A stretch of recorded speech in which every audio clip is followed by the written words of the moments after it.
जय गुरुदेव। आज का जो ज्ञान पत्र है वो ये है कि सृजनकर्ता का प्रकाश। यह ज्ञान पत्र परम पूज्य गुरुदेव श्री श्री रविशंकर जी ने 17 अक्टूबर 1995 को हैलिफैक्स नोवा स्कॉशिया कनाडा से दिया था। अब दुनिया में दो तरह के लोग होते हैं।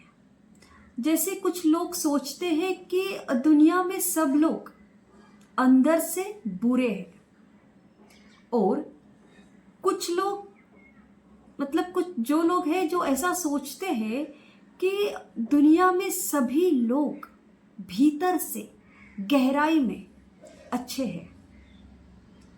अब जो दूसरी सोच वाले जो व्यक्ति हैं, जैसे उनके आजू बाजू में कुछ व्यक्तियों का व्यवहार उन्हें अजीब सा दिखाई भी देना, तब वो ये जानते हैं कि ये जो दिख रहा है वो सब कुछ ऊपरी तौर पर ही होता है। और जो पहले प्रकार के जो लोग होते हैं वो किसी पर भी विश्वास नहीं करते, भरोसा नहीं करते। और जो दूसरी तरह के जो लोग होते हैं वो अधिक संदेह नहीं करते। अब दुनिया वैसी ही बन जाती है जैसे आप उसे देखना चाहते हो। अगर आप दुनिया में भयावह लोगों से भरा हुआ देखना चाहते हैं तो वैसी ही परिस्थिति, वैसे ही व्यक्ति आपके सामने प्रकट होंगे। और अगर आप दुनिया को अच्छे लोगों से भरा हुआ देखना चाहते हैं तो बुरे से बुरे व्यक्ति के भीतर भी आप अच्छाई देख पाओगे।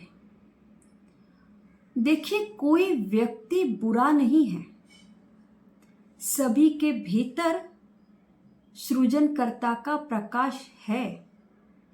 हाँ, कई वो आंशिक रूप से प्रकट है और कभी तो पूर्ण छुपा हुआ है, और कभी कभी वह स्पष्ट और प्रज्वलित होता है। तो ये जो ज्ञान पत्र है ना, सृजनकर्ता का प्रकाश, कितने सुंदर तरीके से गुरुदेव ने हमें यहाँ पे समझाया है।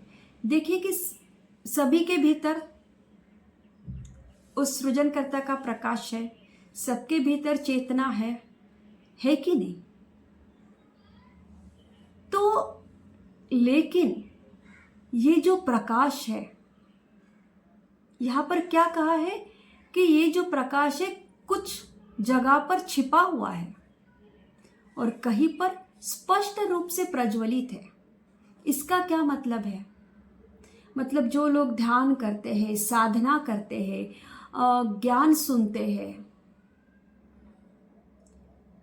तो उन व्यक्तियों के भीतर ये स्पष्ट रूप से प्रज्वलित होता है। और फिर ऐसे व्यक्ति समझ पाते हैं।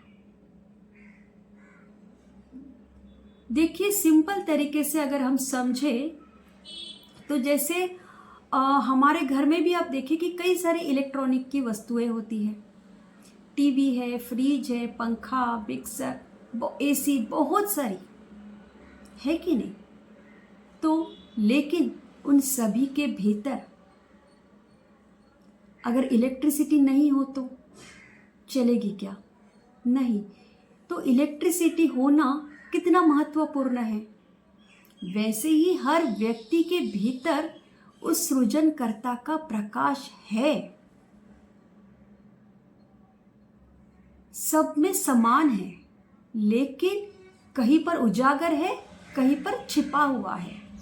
इसीलिए इस ज्ञान को समझने के लिए हमें जीवन में ध्यान, साधना, सत्संग, ये सारी चीजें बहुत महत्वपूर्ण है। तब हम दुनिया में जो व्यक्ति हमें दिखाई देते हैं, संसार में हम जो देखते हैं, उसको देखने का, समझने का हमारा पॉइंट ऑफ व्यू चेंज हो जाता है। हम थोड़ा अलग तरीके से उसको समझ सकते हैं, देख सकते हैं, है कि नहीं? तो इसीलिए दिन में कम से कम 10 मिनट ध्यान जरूर करना चाहिए। अपने भीतर के छिपे हुए उस प्रकाश को प्रज्वलित करना चाहिए। तो सब लोग ध्यान और साधना जरूर करें। जय गुरुदेव।